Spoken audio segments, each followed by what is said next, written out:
membacakan sunnah dan hadis-hadis Rasulullah Shallallahu Alaihi Wasallam, dan itulah disebut dengan raudhah.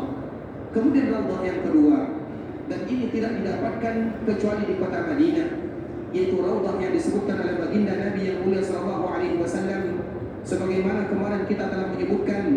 Rasulullah Shallallahu Alaihi Wasallam menyebutkan di dalam sebuah hadisnya, ma baina baiti wa minbari raudhatun min riyadil jannah. Sesungguhnya di antara rumahku dan mimbarku adalah taman di antara taman-taman surga. Dan kita tahu ikhwatal Islam, dikala Rasulullah Shallallahu Alaihi Wasallam datang berhijrah dari Mekah menuju Madinah, kemudian tempat yang pertama kali dituju oleh baginda yang mulia Shallallahu Alaihi Wasallam adalah sebuah daerah yang bernama Quba, sebuah daerah yang memiliki kenangan yang luar biasa. Bahkan di antara salah satu bentuk Nabi Shallallahu Alaihi Wasallam mengenang jasa mereka yang ada di Quba, Nabi Shallallahu Alaihi Wasallam senantiasa berziarah ke sana kulla sabtin, setiap hari Sabtu, atau di dalam makna yang lain satu kali dalam satu pekan. Karena kalimat Sabtu memiliki dua makna. Yang pertama harinya, yaitu hari Sabtu, dan yang kedua maknanya satu kali dalam satu pekan. Nabi Shallallahu Alaihi Wasallam menyempatkan waktunya berziarah ke mereka yang ada di Quba. Kemudian Nabi Shallallahu Alaihi Wasallam melaksanakan salat 2 rakaat di sana. Karena memang Nabi Shallallahu Alaihi Wasallam menyebutkan, barang siapa yang datang ke Masjid Quba dengan syarat yang pertama, dia berwuduk dari rumahnya, berwuduk dari tempat tinggalnya, berwuduk dari hotelnya. Kemudian syarat yang kedua, dia tidak berhadas, tidak batal wuduknya. Dan syarat yang ketiga, dikala dia sampai di Masjid Quba, maka dia langsung salat 2 rakaat di sana. Maka sama ibadahnya dengan melaksanakan ibadah umrah. Tapi kalau seandainya salah satu di antara syarat yang kita sebutkan hilang, berarti hilang pula pahala umrahnya. Sehingga dikala kita ingin pergi ke Quba, maka kita betul-betul menjaga 3 syarat ini. Yang pertama, berwuduk dari tempat tinggal kita, berwuduk dari hotel kita. Yang kedua, kita berusaha untuk menahan tidak berhadas. Dan yang ketiga, kita sampai di sana, yang pertama kali kita tuju adalah masjidnya. Kemudian kita salat 2 rakaat, maka dengan demikian kita akan mendapatkan pahala umrah sebagaimana yang dijanjikan oleh baginda yang mulia Sallallahu Alaihi Wasallam. Dikala Nabi Sallallahu Alaihi Wasallam hijrah dari Mekah, maka tempat yang pertama kali dituju oleh baginda adalah Quba. Dan Nabi menginap di sana sekitar 4 atau 5 hari. Dan Quba sebagaimana yang Allah abadikan di dalam Al-Quran, Quba dan juga Masjid Nabawi, la masjidun ussisa 'ala taqwa. Masjid yang berdirikan berlandaskan pondasinya adalah karena ketakwaan adalah Masjid Quba dan Masjid Nabawi, Masjid Rasulullah SAW. Allah Subhanahu wa taala memberikan pujian kepada orang yang ada di sana. Salah satu pujian Allah Subhanahu wa taala bahwa mereka yang ada di Quba adalah orang-orang yang mensucikan dirinya. Apa maknanya? Yaitu mereka yang mensucikan dirinya secara zahir atau mereka yang mensucikan dirinya secara batin. Itulah keutamaan mereka yang ada di Quba. Dan Nabi memiliki kenangan indah yang ada di sana. Kemudian setelah beberapa hari Nabi Shallallahu Alaihi Wasallam ada di Quba, maka pada hari Jumat, karena Nabi Shallallahu Alaihi Wasallam hijrah dari Mekah menuju Madinah, yaitu pada bulan Rabiul Awal. Nabi Shallallahu Alaihi Wasallam hijrah dari Mekah menuju Madinah pada bulan Rabiul Awal. Ada yang menyebutkan di akhir bulan Safar, dan Nabi Shallallahu Alaihi Wasallam sampai di kota Madinah pada bulan Rabiul Awal. Kemudian Nabi Shallallahu Alaihi Wasallam singgah di Quba 4 hari lamanya. Kemudian pada hari Jumat, Nabi pun melakukan perjalanannya menuju kota Madinah ini. Kemudian di perjalanan, maka Nabi Shallallahu Alaihi Wasallam mendapatkan sholat Jumat di sana, sehingga Nabi dan para sahabat yang lainnya mereka berhenti. Dan itu adalah sholat Jumat yang pertama yang dilakukan oleh Nabi di kota Madinah, sehingga tempat sholat Nabi tersebut sampai sekarang diabadikan oleh kaum muslimin. Maka di sana antara Quba dan Masjid Nabawi ada namanya Masjid Jumat, kan dinamakan dengan Masjid Jumat karena Nabi Shallallahu Alaihi Wasallam melakukan sholat Jumat pertama di sana. Kemudian ikhwatal Islam, dikala Nabi Shallallahu Alaihi Wasallam beranjak dari Quba menuju ke kota Madinah, kemudian sampai di kota Madinah, Nabi Shallallahu Alaihi Wasallam menginap di rumah sahabatnya yang bernama Abu Ayyub Al-Ansari radhiyallahu taala anhu. Kemudian setelahnya Nabi pun membangun masjidnya, masjid yang indah yang didirikan berlandaskan ketakwaan kepada Allah Azza wa Jalla. Dan kita tahu di kota Islam, dikala Nabi SAW berdakwah di kota Mekah 13 tahun lamanya, dan dikala Nabi SAW hijrah dari Mekah menuju Madinah, maka kiblat pertama kaum muslimin adalah Baitul Maqdis. Sehingga dikala Nabi SAW datang ke kota Madinah, maka kiblat pertama kaum muslimin masih menuju Baitul Maqdis. Sehingga dikala Nabi SAW membangun Masjid Nabawi, maka Nabi SAW membangunnya bersama para sahabatnya. Kemudian kiblat itu menuju arah belakang kita. Kesana kiblat pertama kaum muslimin. Sehingga Nabi SAW membangun rumahnya, rumah istrinya, rumah putrinya di bagian belakang kanan Masjid Nabawi. Nabi SAW membangun rumahnya di bagian belakang kanan Masjid Nabawi, karena kiblat masih menuju ke Baitul Maqdis. Kemudian kita tahu Rasulullah SAW ingin sekali bagaimana kiblat itu berputar dari Baitul Maqdis menuju Ka'bah Al-Musyarrafah. Dan Allah Subhanahu wa taala mengabadikan bagaimana Nabi SAW di dalam Al-Qur'an. Apa kata Allah Subhanahu wa taala? Qad nara taqalluba wajhika fis sama' falanuwalliyannaka qiblatan tardaha. Wahai Muhammad, kata Allah Subhanahu wa taala, kami senantiasa memperhatikan matamu, wajahmu menghadap ke arah langit. Kenapa Nabi SAW?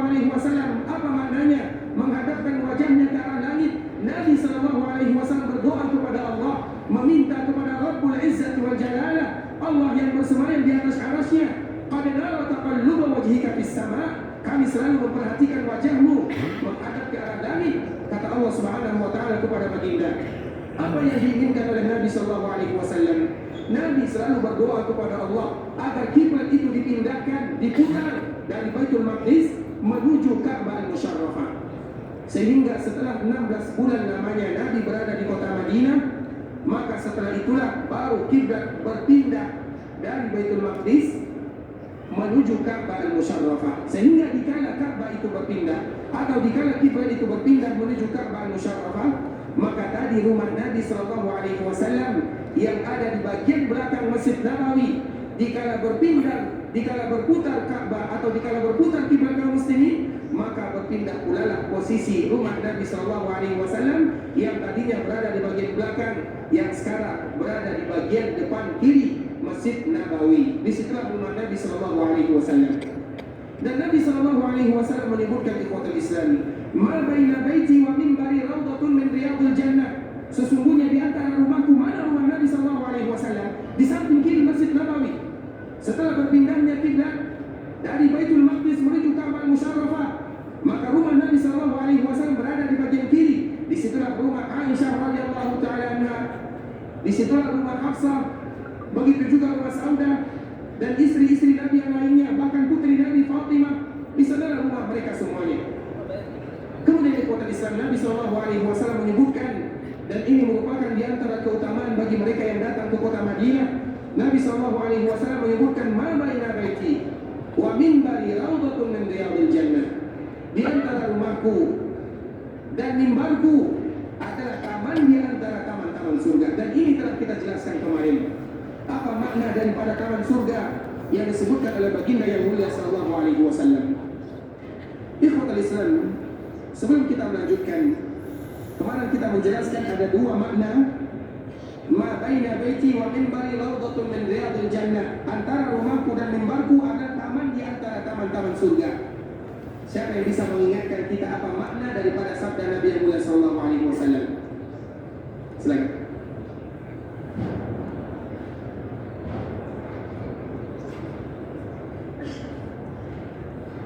Makna yang pertama daripada taman-taman surga, karena memang betul-betul mereka yang beribadah di taman surga yang ada di dunia bisa mengantarkan mereka ke taman surga yang sebenarnya di akhirat kelak. Itu yang pertama. Yang kedua,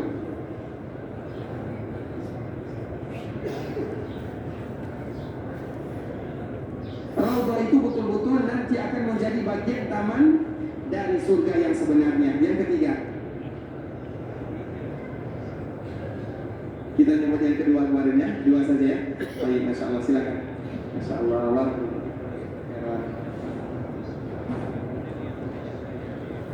ikhwatal Islam, saudara kaum muslimin, itulah makna di antara sabda Nabi sallallahu alaihi wasallam, "Ma baina baiti wa minbari rawdatun min riyadil jannah." Di antara rumahku dan mimbarku taman di antara taman-taman surga. Apa maknanya? Bahwa betul-betul mereka yang beribadah di sana dan tidak ada ibadah khusus di sana. Ibadah apa saja boleh kita lakukan ketika kita berada di raudhah. Tidak mesti kita salat. Dikala kita bisa salat, kita salat di sana. Dikala kita berzikir, kita berzikir. Dikala kita bisa baca Quran, kita bisa baca Quran di sana. Tidak ada ibadah khusus di sana. Maknanya semua ibadah boleh kita lakukan tanpa ada pengkhususan kecuali di sebuah tempat yang ada di raudhah yang bernama Ustuwana. Ustuwana ini ikhwatal Islam, kita tahu di raudhah itu banyak memiliki tiang-tiang, yang mana tiang itu memiliki tiang kenangan bersama baginda yang mulia sallallahu alaihi wasallam.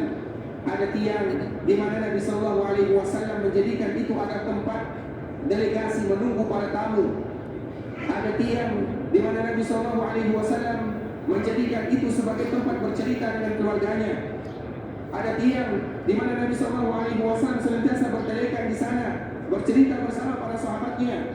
Ada tiang yang betul-betul Nabi sallallahu alaihi wasallam mengkhususkan ibadah di sana. Nah, di tiang ini kalau seandainya kita bisa menemukan, maka kita mengkhususkan ibadah di sana sebagaimana Nabi sallallahu alaihi wasallam mengkhususkan ibadah salat di sana. Sedangkan kalau seandainya kita tidak menemukan, dan memang susah bagi kita untuk menemukan, karena memang bacaannya ada di bagian atas. Nanti kalau seandainya kita diberikan kemudahan masuk ke raudhah, maka kita lihat ada nama-nama tiang tersebut di bagian atas ada tulisannya. Tapi sayangnya tulisannya bahasa Arab. Jadi mungkin susah bagi kita untuk membacanya. Tapi tidak menjadi masalah, kita usahakan ikhwatal Islam. Kalau ada sebuah tiang yang namanya Ustuwana, maka disitulah Nabi sallallahu alaihi wasallam mengkhususkan salat. Kalau kita mendapatkan tiang tersebut, maka kita bisa melaksanakan salat di sana sebagaimana Nabi mengkhususkan salat di sana. Kemudian ikhwatal Islam, itulah di antara keutamaan yang disebutkan oleh baginda yang mulia sallallahu alaihi wasallam dikala kita berada di raudhah, dan memang dianjurkan bagi kita untuk bisa melaksanakan ibadah dikala kita datang ke kota Madinah. Namun kalau seandainya Allah belum memberikan kepada kita kemudahan, maka tidak atau jangan kita memaksakan diri kita untuk beribadah di sana. Karena sebagaimana yang selalu kita sebutkan, beribadah di raudhah itu bukan wajib. Beribadah di raudhah dianjurkan. Dan di antara salah satu yang kita inginkan adalah bagaimana kita sampai di raudhah. Namun kita juga harus tahu, jangan kita mengatakan bahwa beribadah di sana wajib sehingga kita melakukan berbagai macam cara. Apakah itu boleh atau tidak dibolehkan? Yang penting kita sampai di raudhah. Tidak demikian keadaannya. Terutama di zaman sekarang ini ikhwatul Islam, dikala kita ingin masuk ke raudhah, tentunya ada antriannya, ada aplikasinya, ada aturannya. Maka kewajiban kita sebagai seorang muslim mengikuti aturan-aturan yang telah kita sepakati, terutama jika kita datang ke kota Nabawi, karena tujuan kita adalah mendapatkan ibadah, melakukan ibadah. Kemudian bukan hanya sekedar melakukan ibadah, namun bagaimana ibadah tersebut bisa diterima oleh Allah Subhanahu wa taala, dan itu merupakan tujuan kita bersama. Kemudian ikhwatul Islam, saudara kaum muslimin, para tamu Allah rahimani wa rahimakumullah. Sebagaimana tadi yang telah kita paparkan, sesungguhnya rumah Nabi sallallahu alaihi wasallam berada di bagian kiri atas Masjid Nabawi. Disitulah rumah Rasulullah sallallahu alaihi wasallam. Terutama rumah ibunda kita Aisyah radhiyallahu taala anha, manusia yang paling dicintai oleh Nabi sallallahu alaihi wasallam dari kalangan keluarganya. Ada salah seorang sahabat dikala terjadi perang Khandaq yang bernama Abdullah bin Amr bin As radhiyallahu taala anhu wa an Nabi wa an sahabati ajma'in. Dia bertanya kepada baginda yang mulia sallallahu alaihi wasallam, "Ya Rasulullah, man ahabbun nasi ilaik?"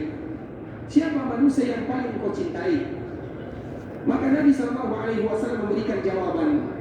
Dan Nabi sallallahu alaihi wasallam tidak segan-segan mengangkat suaranya, maknanya agar orang tahu bahwa ini adalah orang yang dicintai oleh Nabi sallallahu alaihi wasallam. Nabi pun mengatakan, "Aisyah, yang paling aku cintai adalah ibunda kita Aisyah, atau ibunda kalian Aisyah radhiyallahu taala anha." Dan semua para sahabat tahu bahwa istri yang paling dicintai oleh Nabi adalah ibunda kita Aisyah radhiyallahu taala anha, seorang istri yang Allah Subhanahu wa taala sendiri yang memilihkan untuk Nabi sallallahu alaihi wasallam. sehingga istri yang paling dicintai Nabi adalah ibunda kita Aisyah radhiyallahu taala anha. Kemudian sahabat tersebut kembali bertanya, "Wa minal rijal?" Ya Rasulullah, siapa pula yang aku cintai dari kalangan laki-laki? Qala abuha.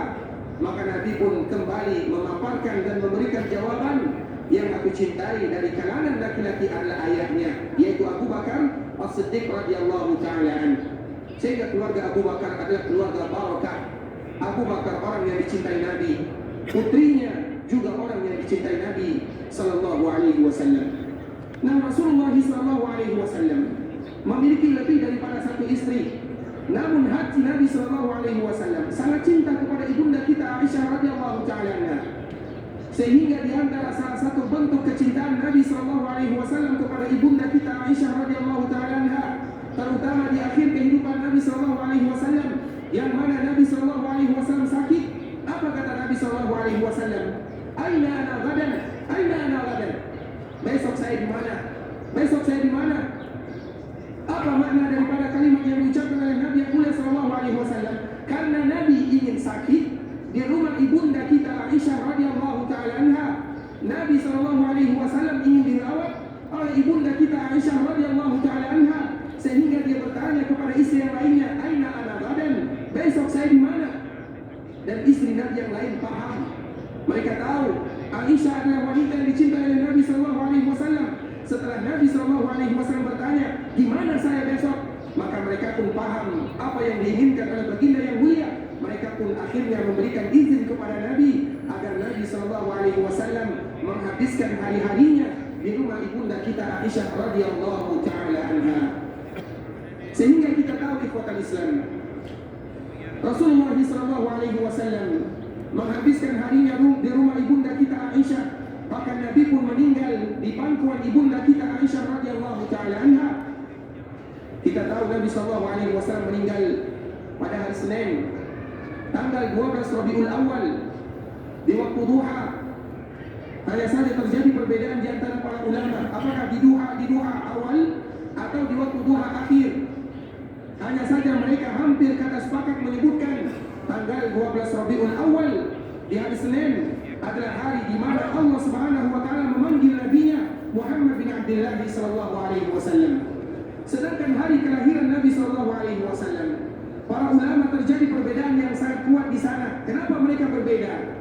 Karena kita tahu kalender Hijriah itu baru ada di kala Nabi hijrah dari Mekah menuju Madinah, sehingga disebut dengan Hijriah. Berarti maknanya apa? Sebelum Nabi sallallahu alaihi wasallam atau di kala Nabi dilahirkan belum ada kalendernya, sehingga di sana para ulama mereka berbeda kapan Nabi dilahirkan.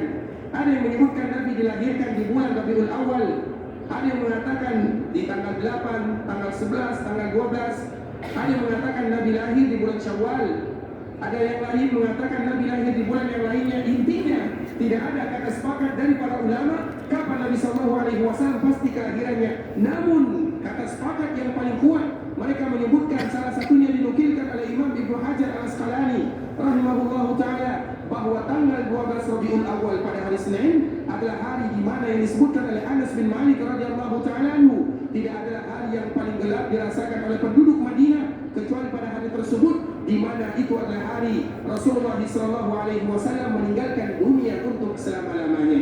Dan Nabi sallallahu alaihi wasallam meninggal di rumah ibunda kita Aisyah dan juga meninggal di pangkuan ibunda kita Aisyah radhiyallahu taala anha, yang insyaallah nanti kita akan paparkan bagaimana akhir daripada kehidupan Nabi sallallahu alaihi wasallam. Namun yang ingin kita sampaikan pada kesempatan yang berbahagia ini ikhwatul Islam, bahwa Rasulullah sallallahu alaihi wasallam meninggal di rumah ibunda kita Aisyah radhiyallahu taala anha. Dan dikala Nabi meninggal di sana, kewajiban kita sebagai umat Nabi adalah menguburkan Nabi di mana dia meninggal, dan tidak boleh dipindahkan jasad Nabi yang mulia sallallahu alaihi wasallam. Dikala Nabi meninggal di sana, berarti wajib bagi kaum muslimin untuk menguburkan Nabi yang mulia sallallahu alaihi wasallam di mana Nabi meninggal. Dan semua kita tahu bahwa Nabi meninggal di rumah ibunda kita Aisyah radhiyallahu taala anha, dan kita juga tahu bahwa rumah ibunda kita Aisyah radhiyallahu taala anha bukan bagian daripada Masjid Nabawi, namun dia berada di samping kiri atas Masjid Nabawi yang sebelumnya berada di bagian bawah kanan Masjid Nabawi, setelah kiblat berpindah dari Baitul Maqdis menuju Ka'bah Musyarrafah, maka berpindah pula lah posisi rumah ibunda kita Aisyah radhiyallahu taala anha, sehingga rumahnya bagian depan kiri Masjid Nabawi. Di sana Rasulullah sallallahu alaihi wasallam menghembuskan nafas terakhirnya. Sehingga ikhwatul Islam, di antara kewajiban kita yang datang ke kota Madinah adalah menyempatkan diri kita untuk berziarah ke kuburan Nabi yang mulia sallallahu alaihi wasallam. Itu adalah di antara anjuran yang harus kita lakukan bersama. Di antara salah satu yang harus kita lakukan dikala kita berada di kota Madinah, berziarah ke kuburan Nabi kita yang mulia, uswah dan qudwah kita bersama, Muhammad bin Abdullah sallallahu alaihi wasallam. Dan alhamdulillah, terutama perkara ziarah, apalagi berziarah ke kuburan Nabi yang mulia sallallahu alaihi wasallam, diberikan kemudahan yang luar biasa. Dulu 5 tahun atau 6 tahun yang silam, terutama bagi kita yang pernah datang berziarah umrah ataupun haji, kita tahu bagaimana sulitnya berziarah. Namun sekarang alhamdulillah, untuk berziarah karena imam sudah dimundurkan, imam sekarang mereka berdiri di tempat dulu Nabi sallallahu alaihi wasallam berdiri, sehingga mulia bagi mereka yang menjadi imam yang ada di masjid Rasulullah sallallahu alaihi wasallam. Mereka menjadi imam, mereka berdiri di tempat dulu Rasulullah sallallahu alaihi wasallam berdiri, di tempat dulu Rasulullah sallallahu alaihi wasallam menjadi imam. Kemudian bagi mereka yang ingin melakukan ziarah, mudah bagi mereka untuk lewat. Sehingga di antara kewajiban yang dianjurkan, bukan diwajibkan, namun dianjurkan bagi kita untuk melakukannya jika kita sampai dan datang ke kota Madinah, adalah berziarah ke kuburan Nabi yang mulia sallallahu alaihi wasallam. Tentunya dengan adab, karena ini kuburan Nabi sallallahu alaihi wasallam. Dan kita tahu sebagaimana tadi yang telah kita jelaskan, Nabi sallallahu alaihi wasallam dikuburkan di rumah ibunda kita Aisyah radhiyallahu taala anha. Karena Nabi berbeda dengan kita, sebagaimana masjid Nabi juga berbeda dengan masjid kita. Nabi sallallahu alaihi wasallam di mana dia meninggal, di sana dia dikuburkan, tidak boleh dipindahkan. Begitu juga dengan Masjid Nabawi. Masjid Nabawi ini, apapun permasalahannya, Masjid Nabawi tetaplah Masjid Nabawi, tidak boleh dipindahkan tempatnya, karena yang menentukan lokasi Masjid Nabawi adalah Allah Subhanahu wa taala. Bahkan bukan Masjid Nabawi saja, 3 masjid yang dianjurkan bagi kita untuk menziarahinya, semuanya ditentukan lokasinya oleh Rabbul Izzati wal Jalalah. Tentunya ini merupakan perbedaan antara kita dengan Nabi, perbedaan masjid kita dengan masjid Nabi. Nabi sallallahu alaihi wasallam di mana dia meninggal, di situ dikuburkan. Sedangkan kita, di mana kita meninggal, tidak mesti kita dikuburkan di sana. Bahkan dianjurkan bagi kita dikuburkan di perkuburan kaum muslimin. Berbeda dengan Nabi. Nabi dikala dia meninggal di rumah ibunda kita Aisyah, tidak boleh dipindah. Dan insya Allah nanti kita akan paparkan bagaimana perbedaan antara Nabi dengan kita. Begitu juga dengan Masjid Nabawi, tidak boleh dipindahkan. Kalau masjid kita seandainya ada masalah di sana, misalnya yang berwakaf tidak jadi berwakaf, atau dilakukan perluasan jalan misalnya, atau ada masalah-masalah yang lainnya, maka bisa dipindahkan masjid tersebut ke tempat yang lain, tidak ada masalahnya. Dan itu berbeda dengan masjid Nabi, sebagaimana juga berbeda dengan perkuburan Nabi sallallahu alaihi wasallam. Sehingga Nabi tidak pernah dikuburkan di dalam Masjid Nabawi, namun Nabi dikuburkan di rumah ibunda kita Aisyah radhiyallahu taala anha. Hanya saja setelah tahun 77 Hijriah, maka dilakukan perluasan yang besar di sana, karena biasanya perluasan itu dilakukan di bagian kanan. Namun pemerintah pada saat itu mereka ingin melakukan perluasan di semua sisi Masjid Nabawi. Pada saat itulah baru dimasukkan perkuburan Nabi sallallahu alaihi wasallam ke dalam bagian Masjid Nabawi. Namun harus kita ingat, Nabi sallallahu alaihi wasallam tidak pernah dikuburkan di dalam Masjid Nabawi, namun Nabi dikuburkan di rumah ibunda kita Aisyah radhiyallahu taala anha. Kemudian di kota Islam, jika kita datang ke kota Madinah, maka dianjurkan bagi kita untuk berziarah ke kuburan Nabi yang mulia sallallahu alaihi wasallam. Tentunya dengan adab, bagaimana etika kita, karena Nabi sallallahu alaihi wasallam adalah orang yang mulia di kala Nabi hidup ataupun di kala Nabi sedang meninggal. Sebagaimana yang disebutkan oleh Abu Bakar As-Siddiq radhiyallahu taala anhu, di kala dia melihat Nabi sallallahu alaihi wasallam sudah terbujur di rumah putrinya Aisyah, maka Abu Bakar membuka wajah Nabi sallallahu alaihi wasallam, kemudian mencium keningnya sambil menyebutkan, "Tibta hayyan wa mayyitan ya Rasulullah." Alangkah indah dirimu ya Rasulullah dikala engkau hidup, begitu juga alangkah indah dirimu dikala engkau meninggal. Rasul mulia dan wajib kita muliakan. Terutama dikala kita berziarah di sana, maka ada adab-adab yang harus kita jaga. Dan di antara salah satu yang kita lakukan adalah berdoa, mengucapkan salam, mengucapkan sholawat, dan berdoa untuk Nabi kita yang mulia sallallahu alaihi wasallam kepada Allah Subhanahu wa taala. Dan itulah yang harus kita lakukan dikala kita berziarah ke kuburan Nabi yang mulia sallallahu alaihi wasallam. Makanya para ulama mereka memberikan kesimpulan ikhwatul Islam di antara doa yang terindah yang dibaca oleh kaum muslimin dikala mereka berziarah ke kuburan Nabi tercinta sallallahu alaihi wasallam. Yang pertama adalah mereka mengucapkan salam, karena salam itu adalah kewajiban yang kita ucapkan kepada kaum muslimin, baik mereka hidup ataupun mereka sudah meninggal.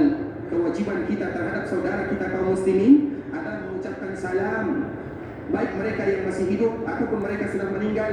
Begitu juga kewajiban kita terhadap Nabi kita tercinta Muhammad bin Abdullah, kita mengucapkan salam kepada Rasulullah sallallahu alaihi wasallam sambil mengucapkan assalamu alayka ya Rasulullah wa rahmatullahi wa barakatuh. Itu yang kita ucapkan dikala kita berziarah ke kuburan Nabi yang mulia sallallahu alaihi wasallam. Kemudian apa lagi yang kita ucapkan? Sallallahu wasallama wa baraka alaika. Sallallahu wasallama wa baraka alaika. Kemudian apa lagi yang kita ucapkan? Kita pun menyebutkan wa jazaka afdala ma jaza nabiyan an ummati. Itulah doa minimal yang diucapkan seorang muslim dikala Allah berikan kepada mereka kemudahan berziarah ke kota Nabi. Di antara salah satu yang mereka kunjungi ada perkuburan Nabi itu sendiri, sambil mereka mengucapkan assalamu alayka ya Rasulullah wa rahmatullahi wa barakatuh, sallallahu wa sallama wa baraka alayka wa jazaka afdala ma jaza nabiyan an ummati. Assalamu alayka ya Rasulullah, semoga keselamatan selalu untukmu ya Rasulullah, wa rahmatullah, rahmat wa barakatuh, dan juga barakat. Sallallahu, salawat, wa sallama, salam, wa baraka alaik, dan juga keberkahan untukmu ya Rasulullah. Wa jazaka, dan semoga Allah memberikan balasan afdala, balasan yang paling afdal, ma jaza nabiyan an ummati, sebagaimana Allah memberikan balasan kepada para nabi dikala mereka berdakwah kepada umatnya. Itulah doa yang kita ucapkan dikala kita berziarah ke kuburan Nabi yang mulia sallallahu alaihi wasallam sambil mengucapkan assalamu alayka ya Rasulullah wa rahmatullahi wa barakatuh, sallallahu wa sallam wa baraka alayka wa jazaka afdala ma jaza nabiyan an ummati. Siapa yang sudah hafal? Ada yang sudah hafal doa ziarah ke kuburan Nabi? Silakan.